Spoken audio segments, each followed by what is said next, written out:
My assignment this morning is a virtually impossible task.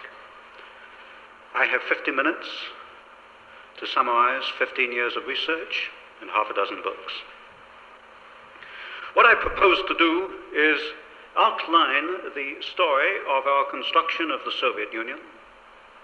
I will start the outline in 1917 and bring you down to the present day chronologically. But this outline is a framework, it's a mere skeleton of the whole story. But what I will do is draw your attention to the nature of the published evidence, and I hope you will excuse me if I rely mostly on my own books, because that's the evidence I know best. This, of course, is in the true nature of a seminar. It's my job to point the way, and it's yours, if you wish, to pick up the threads and assemble the facts into a mosaic. From time to time this morning, I will refer to unpublished evidence and research yet to be undertaken. We do not yet have the full story. In other words, I will point out the gaps. This is important because if you push the argument beyond the limits of the evidence at hand, the inevitable result is a loss of credibility. Now, the best way to introduce my topic is to make a point about information in a socialist society. This is a sophisticated audience. You know about distortion and suppression and elimination of the facts. We live in a socialist society, and suppression of information is typical of such societies. To eliminate freedom, one must first eliminate widespread knowledge of the truth. So I submit to you that today in the United States there are three levels of information. The first level we could call the establishment version. It's what most people have believed in the past to be true about events and history. The difference today, compared with, say, a decade ago, is that the credibility of the establishment has been shattered. People in general no longer believe in Washington or anything that comes out of Washington.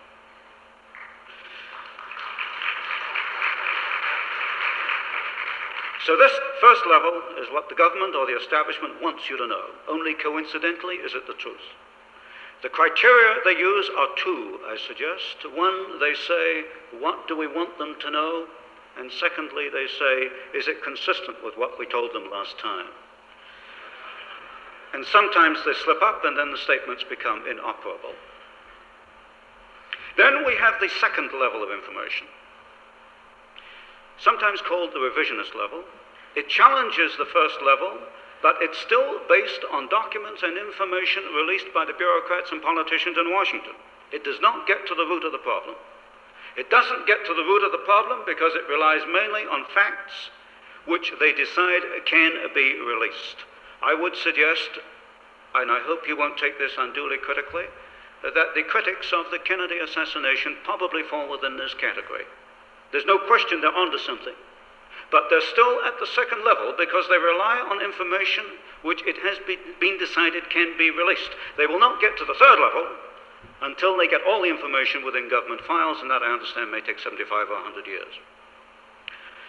Then we get to the third level, and I suggest that presumably almost everybody, or everybody in this room, is operating or wants to operate on the third level.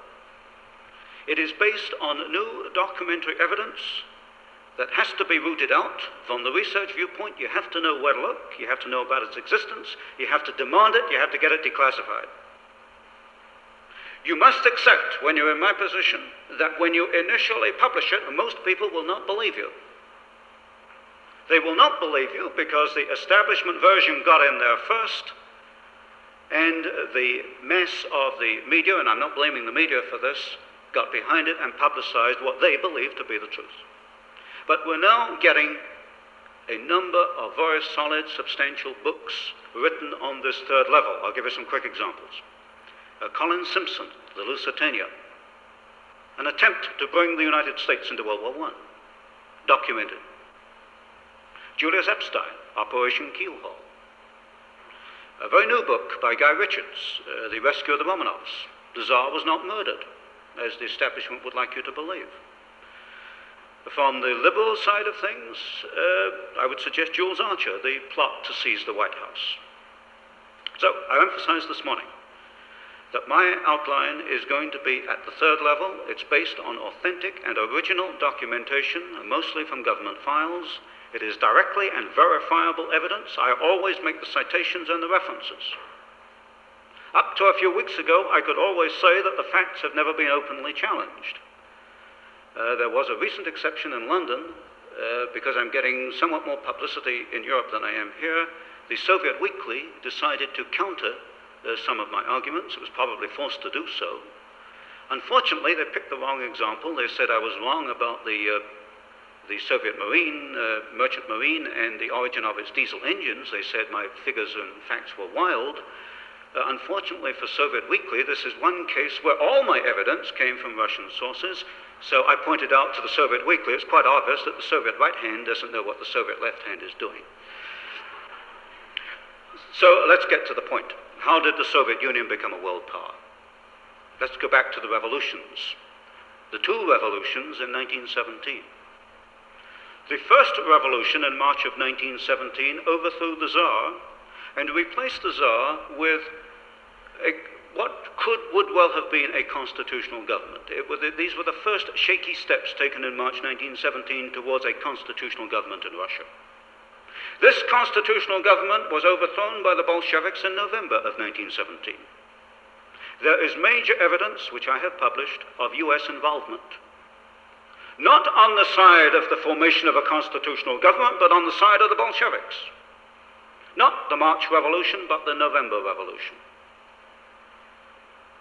Now, I've not got the whole story. I've published what I have been able to unearth, and these are roughly the key points. In March 1917, at the time of the First Revolution, Lenin was in Switzerland and Trotsky was in New York.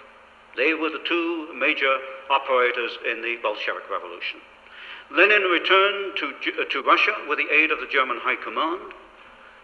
I reasonably suspect that the Kaiser did not know. The highest German official who knew about this was Chancellor Bethmann Hollweg from the, well-known perhaps in Germany, the Bethmann Hollweg banking family. Trotsky was in New York, a penniless immigrant apparently. He acquired $10,000 in gold. He acquired an American passport. He was put on a boat for Russia. The Canadian authorities pulled the boat into Halifax, Nova Scotia. They took off Trotsky and his party, locked him up as prisoners of war. There was immediate intervention from both London and Washington, and these documents are in the files. He was put back on the boat for Russia with apologies. Also on the boat were Lincoln Steffens, quite a well-known leftist in the United States, and Charles Crane of the Westinghouse Company. And Charles Crane was chairman of the Democratic Finance Committee at that time and a friend of Woodrow Wilson. And the book tells you what happened and how they met and talked on the boat. Also, in July 1917, a Colonel William Boyce Thompson, who was the first permanent director of the Federal Reserve Bank of New York, formed a Red Cross mission to Russia. Now, Russia didn't want a Red Cross mission. And the Red Cross in Washington didn't want a mission going to Russia. But Thompson was a very influential gentleman. He financed it and organized it himself. The mission had nothing to do with either medicine or Red Cross. I've listed the members of the mission. Out of 30, only 6 were doctors. The rest were Wall Street lawyers and financiers. There were representatives from Chase Bank, National City Bank, and the rest of it. The mission was a political vehicle to give assistance to the Bolshevik Revolution in November. What was the assistance? Well, very briefly, Colonel Thompson himself said, and it was published in the Washington Post, which is an authoritative source at the time, that he gave $1 million to the Bolsheviks to help their revolution. That's Colonel Thompson, not me. There was intervention by American International Corporation, which was another vehicle based on Wall Street, in Washington to forestall any possible assistance to the enemies of Bolshevism. Further, you can find in the British Foreign Office files the fact that Thomson and Lamont of the Morgans went to see Prime Minister Lloyd George in England and changed, in one meeting, British policy from being anti-Bolshevik to being pro-Bolshevik. This information, I would point out, comes from the British War Cabinet papers, Thomson's own papers, and the State Department files. The documents are quite genuine. Now, in early 1918, the Bolsheviks held only a very small part of Russia. They held really just Moscow and Petrograd. They were fighting both the whites and the greens. Now, the history books don't tell you about the greens. They only tell you about the reds and the whites. There were 700,000 greens. And the greens were Bolsheviks who saw that Lenin and Trotsky had betrayed the revolution to capitalists, and this was pointed out in the Russian newspapers at the time, and the Greens, 700,000 strong, were fighting against the Bolsheviks with the whites. But what happened is that the Wall Street mission and its allies in the United States gave the Bolsheviks enough breathing space to be able to occupy Russia. Another point that fits in here is Guy Richard's latest book on the rescue of the Romanovs, in which he, I think, proves that the Tsar was not killed. This is a myth perpetuated by Britain and the United States in collusion with the Soviet Union, for reasons which he will point out. And so this high-level collusion between the Soviet Union, the United States, and other countries has gone on since 1917. Now, also according to the history books, at the time of the revolution and civil war in Russia, Russian industry was in ruins. This is nonsense. Russian industry was not destroyed except perhaps in Petrograd. It was idle. It was in what the Soviets call a state of technical preservation. What happened was that the middle class, the technicians and the managers, left Russia. They weren't Bolshevik. And the plants and the equipment were standing there idle, and the Bolshevik revolutionaries had no means to get it into action. What happened was, in the 1920s, foreign companies, mainly American or German, and the German companies were affiliated with major American corporations, mostly.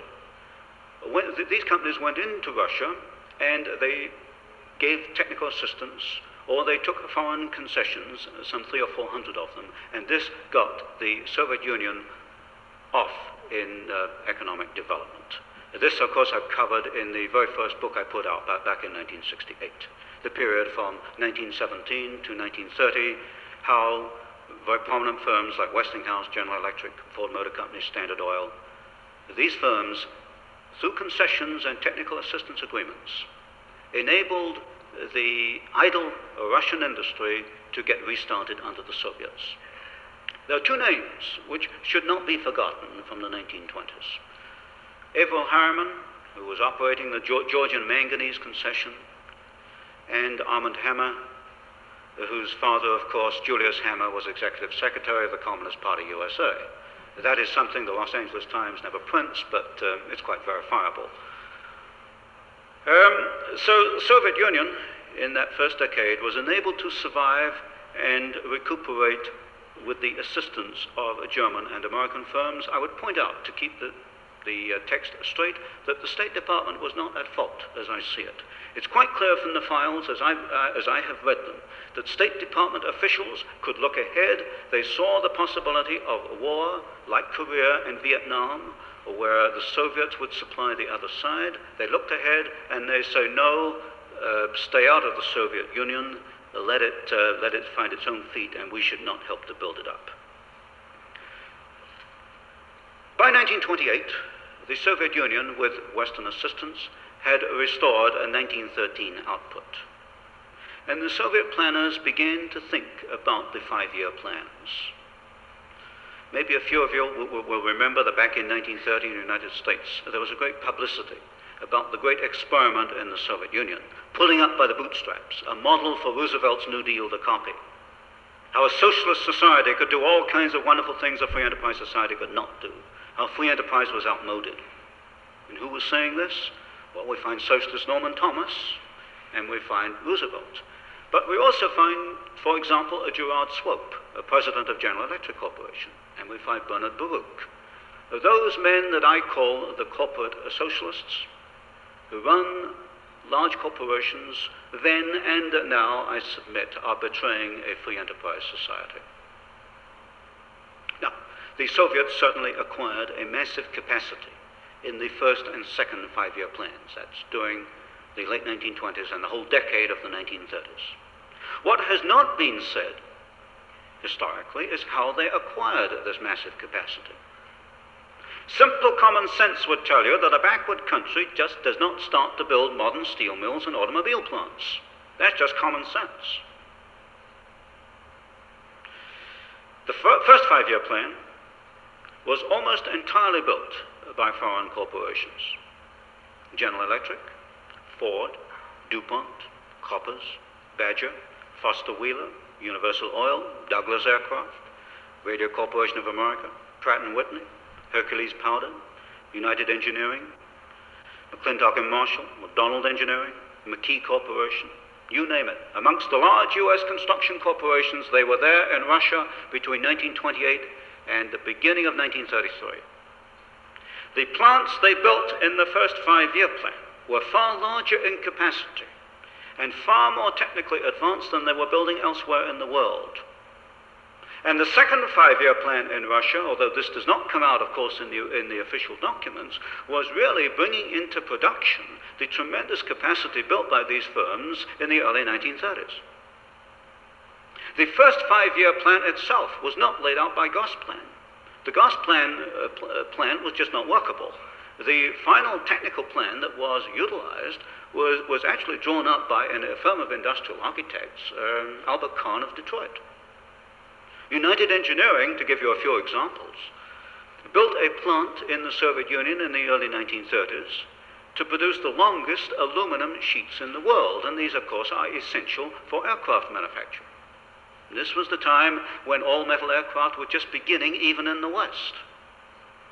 General Electric built a Kharkov, a turbine plant which was 2.5 times greater in capacity than its own plant in New York at Schenectady.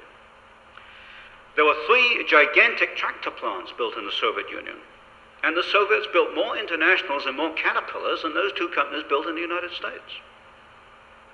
Now, go back to my introduction, the 3 levels of information. The whole world largely still believes that the Soviets did it themselves. That's the official establishment version.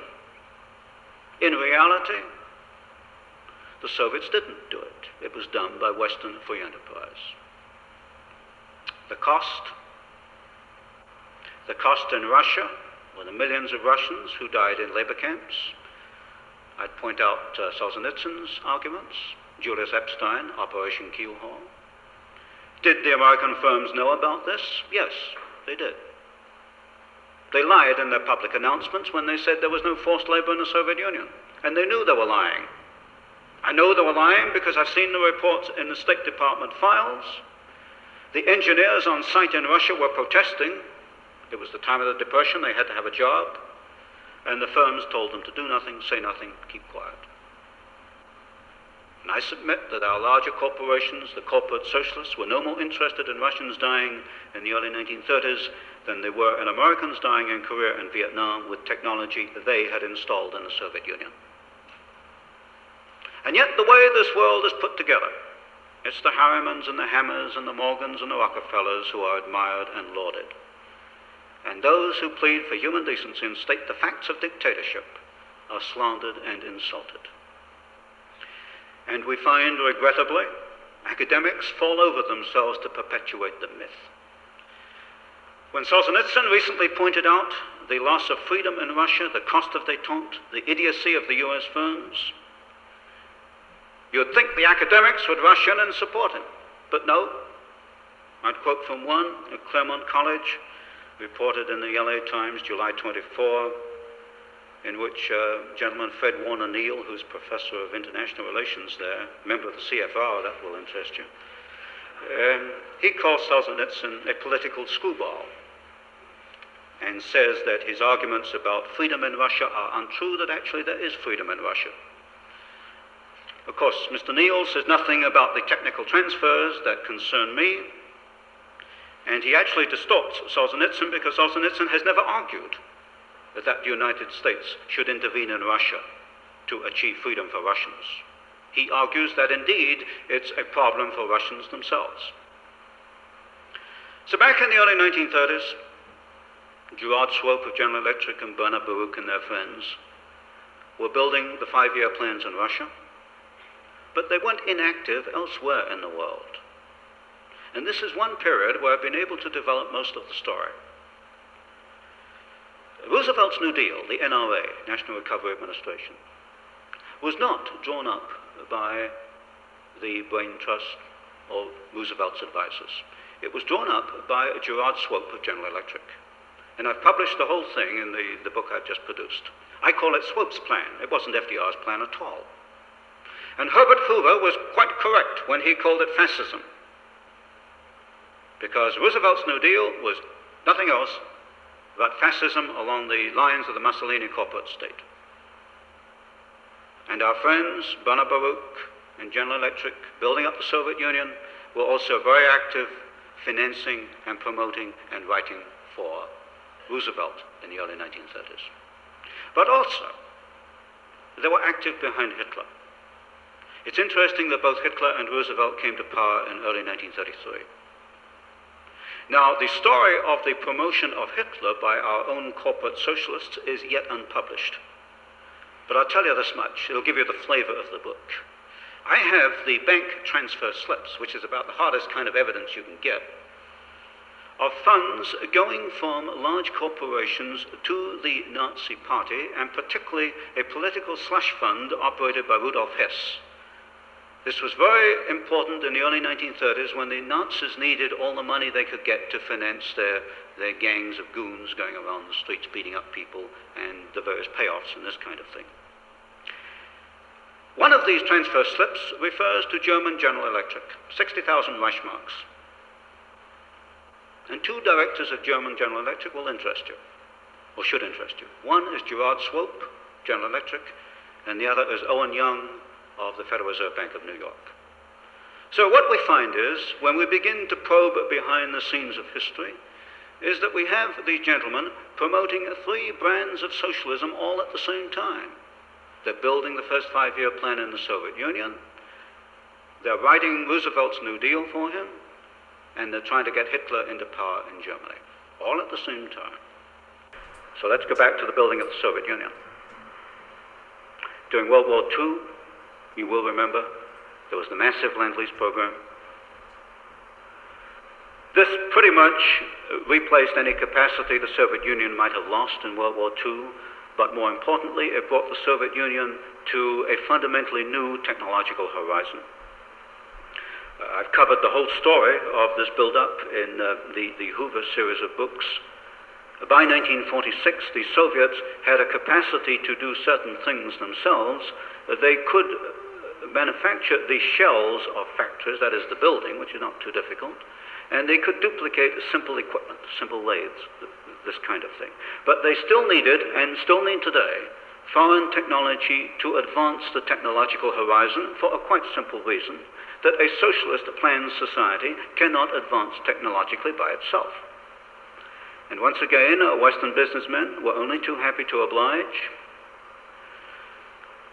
And once again, they went into the Soviet Union in the 1950s, certainly the 1960s, and you'll see the peak of this in the last few years under Kissinger. And to give you again some examples from the development in these 20 years, you will find in mining equipment firms like Joy Manufacturing.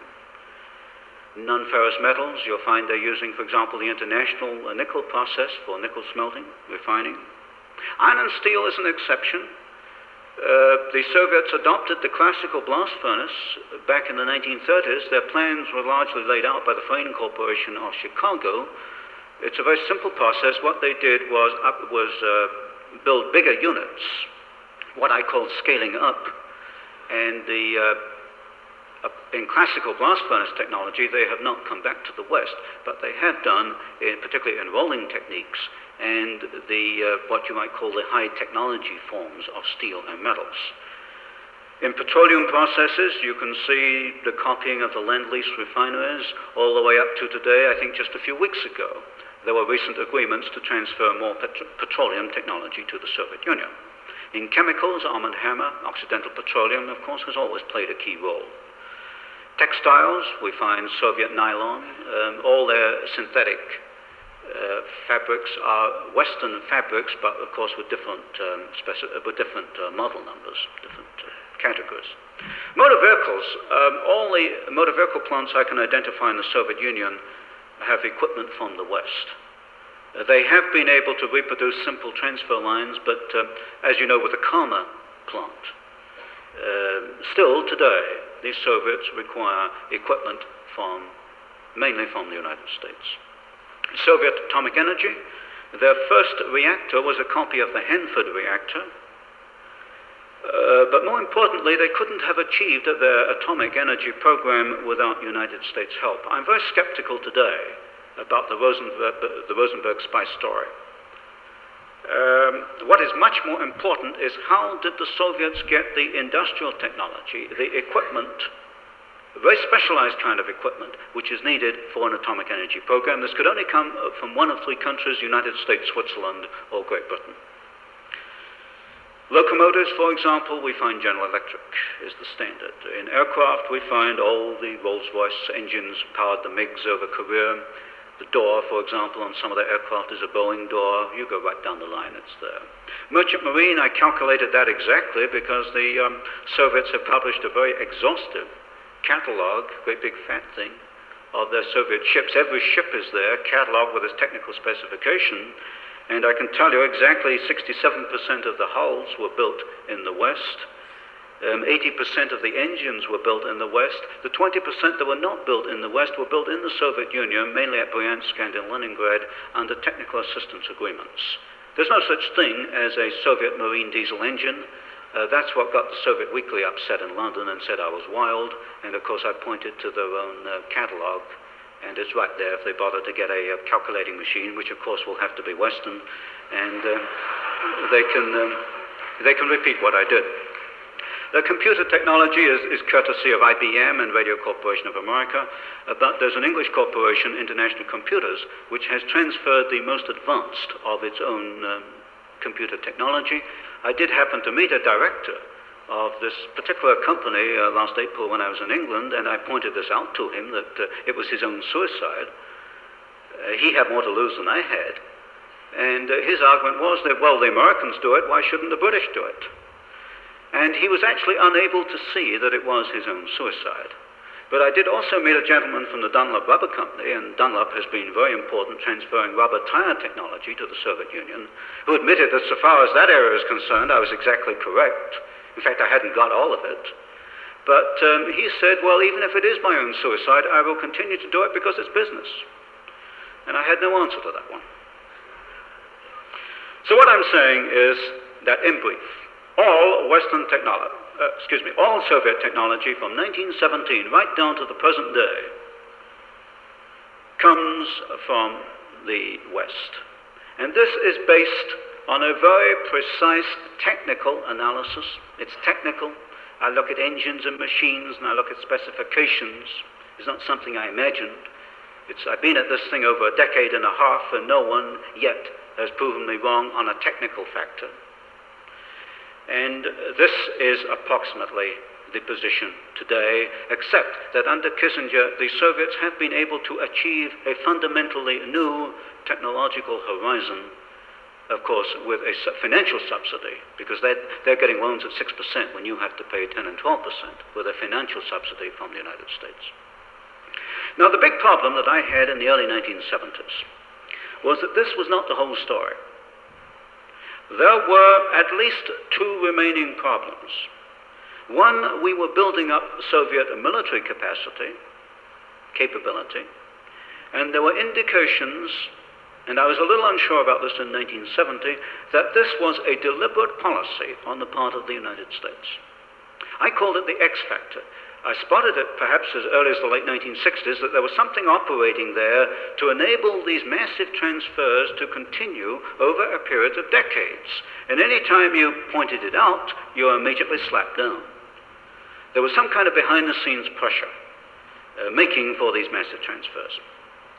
Now, the most important problem that I saw was the military transfer problem. So I'm sure some of you know I went to Miami Beach in 1972. I attempted to point this out to the Republican Party, and what I got was outright hostility. These are things we just don't talk about. Looking at the Wall Street Journal last week and noting that Arm & Hammer gave the Republicans $100,000 in 1972, I can see that I wasn't playing the right game. I certainly didn't give them anything like $100,000. Now, to summarize the National Suicide Book,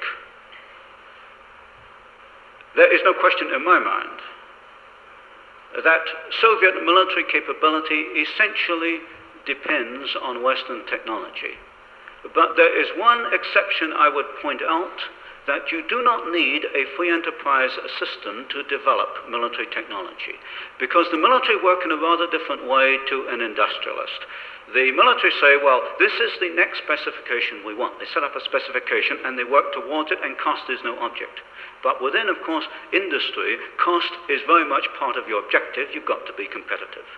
And so what the Soviets have been very successful in doing is setting up a very adequate, a very sensible design, military design specifications, and using Western technology to work towards it and do it quite capably. So I'm quite sure their aircraft with our assistance and their ships and their guns are quite effective. To give you some examples, American pilots were coming back during the Vietnam War, and they were saying, well, that's funny because those trucks on the Ho Chi Minh Trail look like Ford trucks. Well, they were Ford trucks because half of them were coming from the Gorky plant, which was built by the Ford Motor Company. And you got the MiGs over Korea, which I pointed out earlier, had Rolls-Royce engines, and Rolls-Royce and some of the German designs, BMW, have been the basis of a Russian jet development. So that is approximately the story. What we need today is research to fill out the gaps in our knowledge of the loss of American independence. And there are two major areas which I suggest need study in depth. One is the Federal Reserve System, particularly the political role of the Federal Reserve Bank of New York from 1913 up to today. Clearly, the Federal Reserve System controls money supply, and therefore is a very important, if not a dominant factor, in what happens in the economy. And Murray Rothbard has pointed out the Depression of 1930 can be traced to Fed policy, and we have a repetition in the financial chaos of today, particularly in Nelson Rockefeller's New York State. This whole attempt to replace gold with artificial fiat money is part of this whole problem that I think has to be investigated.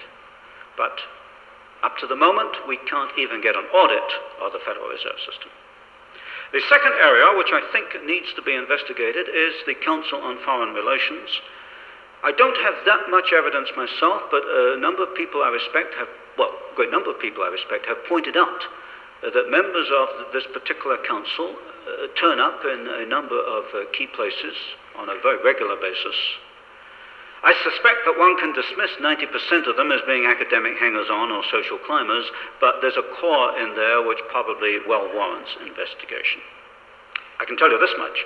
Certainly in the 1920s, where the State Department files are open, there is very clear evidence that members of the Council on Foreign Relations were fundamental in achieving a pro-Soviet policy and building up the Soviet Union. Gerard Swope, for example, was most certainly a member. So given the state of our knowledge today, I think we can say the following. The constitutional independence of the United States has been abandoned. Further, there has been a knowledgeable and deliberate effort from 1917 to 1975 to build the Soviet Union into a formidable enemy, in spite of the fact of 2 wars in which 100,000 Americans and countless allies have been killed. I suggest that there is a knowledgeable and deliberate effort to submerge U.S. independence into a web of economic and financial relationships with a totalitarian dictatorship. And this is in large part concealed from the American public. To go back to my earlier example, the truth is at the third level, and the statements coming out are all at the first level. On the other hand, these policies, from where I stand, are not too well thought out in detail. There was a Foreign Affairs article in April 1974 entitled, I quote, "The Hard Road to a New World Order." And it pointed out the problems with using the United Nations as a vehicle to achieve a socialist world state. And I suspect that the problems of creating a socialist world order are increasing and are somewhat greater than anticipated by the world planners. Some of the more important problems that I can glean from sources like Foreign Affairs would certainly be the United Nations. I suggest that the concept of United Nations as the global authority may have been abandoned, and that the emphasis is going to be on regional planning, on regional management. The vehicles will be such things as world environment, commodities, food supply, population, that kind of thing. It's a more roundabout way to get the same objective. What I suggest the process would be to build larger pieces first and then weld these larger pieces together. We can observe a major effort to substitute SDRs, special drawing rights, paper money, for gold. These are going to be an engine of international inflation in the same way the Federal Reserve System has been an engine of domestic inflation. But historically, these attempts to use paper money have always collapsed. And I see no reason technically why the SDR effort should succeed. On the other hand, you cannot achieve a world order with hard gold currency, because the politicians cannot print numbers on gold, and they can print all the numbers they want on pieces of paper. So, as I see it from my viewpoint, the world planners have got to impose a paper money system as part of their move towards what they call a new world order. A third problem, which may not sound too much, but may in fact be the biggest stumbling block, is that as I see society, the natural order of events is for people to group themselves together in small, contiguous units, not in big regional groupings. People voluntarily associate in small groups, not in large groups. But on the other hand, the whole trend of a world order is towards unification and regional groupings. In other words, you're going in two different directions. The planners are trying to impose large regional units, but the natural trend order within society is towards smaller groupings. And I suspect that as more people begin to see what is happening, it's antagonistic to their own interests, that the resistance will also increase. So let me emphasize, and I'm getting near the end, one point. That the battle for American independence can only be won with facts, and they have to be accurate facts. I do not believe that the American people want to abandon the Constitution, or free enterprise, or individual freedom. I don't believe the American people want such things as internal passports, $100 billion energy programs, forced busing, backbreaking taxation. I don't think they want it. Further, the establishment no longer has credibility. I've lost it because it's ignored too many facts, it's lied, it's distorted. And that is your opportunity. Present the facts at the third level. But let me warn you, to retain credibility, you've got to be 100% accurate 100% of the time. If you get it wrong once, you've lost your audience. Your enemies will never let you forget it. To make one mistake is instant loss of credibility. Sometimes it's very tempting, I think, to overstate the case, but don't do it, because you can't do it and win. And let me leave you this morning with, I think, the moral of my story, what I've tried to write over the last decade. We tend to emphasize the obvious. We can recognize the planners and their socialist friends. They're directly identifiable. To give you one example, Attorney General Levi says he's going to introduce internal passports, and he knows it's unconstitutional. He says so. Now that to me is an obvious enemy. I don't sleep wondering what he's going to dream up for me next. But more important perhaps are those behind the scenes, what I call the subsidizers. Those who provide the technology, the financing, the political power, the political thrust for world dictatorship. The Armand Hammers, the Nelson Rockefellers, and the rest of them. American independence has been betrayed. But I suggest, and I hope you won't take this too badly, don't look too closely today at Gus Hall and the Communist Party USA, because the American people never have accepted that group. Look at the subsidizers. Look, for example, at big business. Big business supplied technology both to Hitler's Germany and to Soviet Russia, and backed both at the same time, and Roosevelt for good measure. Look at the academics, who are more interested in promoting a new world order than in promoting freedom. And that's what they should be doing. Look at those organizations who promote anti-communism, but always stop short at identifying and pointing out those who subsidize and make possible the onset of a world socialist state. So my moral today is, the moral I would like to leave with you, is that the planners could not exist without the subsidizers, and both are equally dangerous to what you hold to be true. Thank you.